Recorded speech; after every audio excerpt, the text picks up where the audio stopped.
Here's what we know about the Flight SQ321 incident so far. On May 20th, Flight SQ321 departed London Heathrow Airport at 10:38 p.m. local time.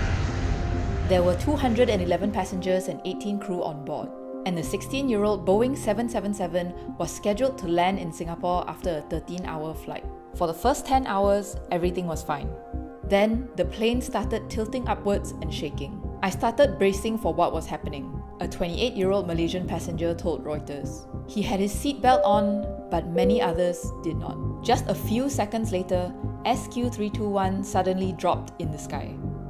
According to passengers on board, the drop was dramatic. Everyone seated and not wearing a seatbelt was launched immediately into the ceiling. Some hit their heads on baggage cabins overhead and dented it, and objects were flung around the cabin. The fall only lasted a short while, but the damage was severe. According to a passenger, the crew and people inside lavatories were hurt the most, because we discovered people just on the ground not able to get up. There were a lot of spinal and head injuries. Another described seeing other passengers giving first aid, or injured passengers screaming in pain. One of the crew members said it was by far the worst turbulence she had experienced in her 30 years of flying. Parts of the plane interior were also damaged. The plane was forced to make an emergency landing. It was diverted to Bangkok and it landed at 3:45 p.m. local time.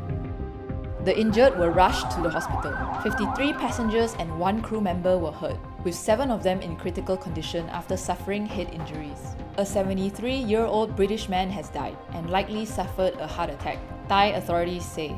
No other deaths have been reported so far. According to SIA, the pilot encountered sudden extreme turbulence over the Irrawaddy Basin at 37,000 feet. There were 41 Singaporean passengers on board. Around 20 people from Singapore Airlines' crisis management team headed to Bangkok on a specially chartered flight. CNA reported. PM Wong offered his condolences and said that Singapore is working closely with Thai authorities and doing everything they can do to support passengers and crew.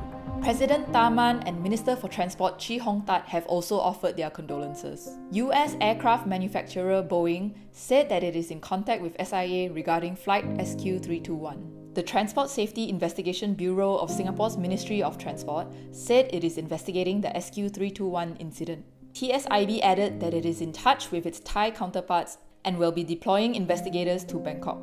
At 5:05 a.m. on May 22nd, 131 uninjured passengers and 12 crew members arrived in Singapore via a relief flight.